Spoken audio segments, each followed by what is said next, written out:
ഒന്ന് മഴ തോന്നപ്പോൾ ഞങ്ങൾ പുഞ്ചയെ പോകാമെന്നും പറഞ്ഞിട്ട് ഇറങ്ങിയതാണ്. ഞങ്ങൾ ചാരുമൂളും തികച്ചെത്തിയില്ല, അതിന് മുന്നേ മഴ പെയ്തു. വെള്ളം അവിടുത്തെ കയറിയോ ആവോ.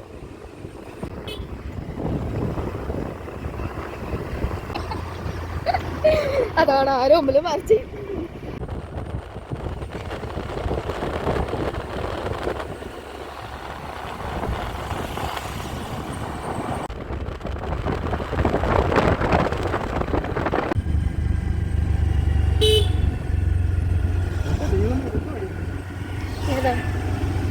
ഓ മൈ ഗോഡ്, എന്തൊരു തിരക്കടെ കുഞ്ചൊല്ലുന്നു.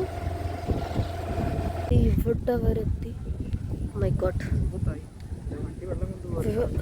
എടാ അവിടെ വീടുണ്ടായിരുന്നു. എന്ത് പോസ്റ്റ്? എന്റെ പൊന്നി, ആഹാ വരുമ്പൊക്കെ എന്തി മോനെ, ഇത്രയും വെള്ളം മുങ്ങി അവിടെ. ആ വെള്ളമൊന്നും ഇറങ്ങിയിട്ടില്ല ഇവിടല്ലോ. നമ്മൾ ഇറങ്ങി വരുന്ന റോഡില്ല, അവിടെ വരെ വെള്ളമായിരുന്നു. വെള്ളം ഇറങ്ങി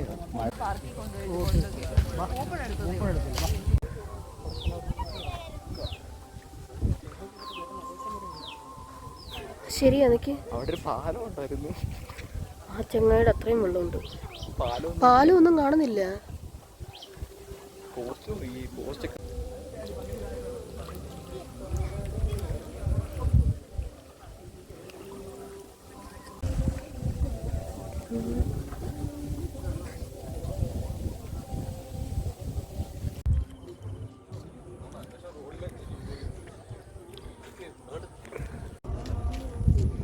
ആക്ച്വലി ഞങ്ങൾ എവിടെ പരിപാടി അവതരിപ്പിച്ചാലും ഏകദേശം ഇതാണ് അവസ്ഥ. വെള്ളമെല്ലാം കയറി കിടക്കുന്നതുകൊണ്ട് നമുക്ക് അങ്ങടേക്ക് പോകാൻ പറ്റത്തില്ല. നിങ്ങളിവിടെ വന്ന് പ്രകൃതി രമണിയും ഒക്കെ ആസ്വദിച്ച് ഇവിടെ ഇരിക്കട്ടെ. എൻ്റെ കട്ടുകൾ ആരോമൽ അപ്പുറത്ത് ആർച്ച്. നല്ല വെയിൽ, മൊത്തം കൂട്ടടിക്കും. നോക്കൂ നോക്കൂ. പിന്നെ പനിയും ചുമയാന്ന്, പിന്നെ ഐസ്ക്രീം കൂടി തിന്നിച്ചത്.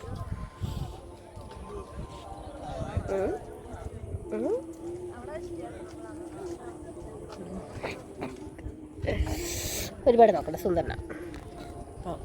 അങ്ങനെ ഇന്നത്തെ ഞങ്ങളുടെ വയനാട്ടം കഴിഞ്ഞു ഞങ്ങൾ തിരിച്ചു പോവുകയാണ്. സുഹൃത്തുക്കളെ പുഞ്ച ഫുള്ള് വെള്ളം കയറി. അവിടെ മറ്റേ ഔട്ട് ഹൗസ് പോലെ എന്തോ സംതിങ് ഉണ്ടായിരുന്നു, ഒന്നും ഓർക്കുന്നില്ല. നേരത്തെ വീഡിയോ എല്ലാം കണ്ടാലറിയാം. അപ്പം എല്ലാം വെള്ളം. ശരി, അവിടെ മറ്റേ ഒരു വരമ്പൊക്കെ ഉണ്ടായിരുന്നു അവിടെ തോന്നുന്നു. അവിടെ ഞാനിരുന്ന് ഫോട്ടോസൊക്കെ എടുത്തിട്ടുണ്ട്.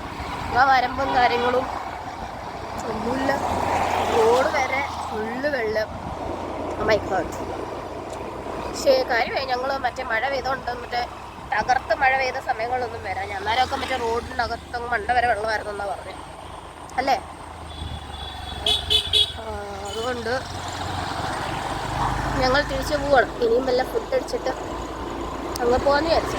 അപ്പം ഇന്നത്തെ വെറുപ്പിക്കൽ ഇത്രയേ ഉള്ളൂ.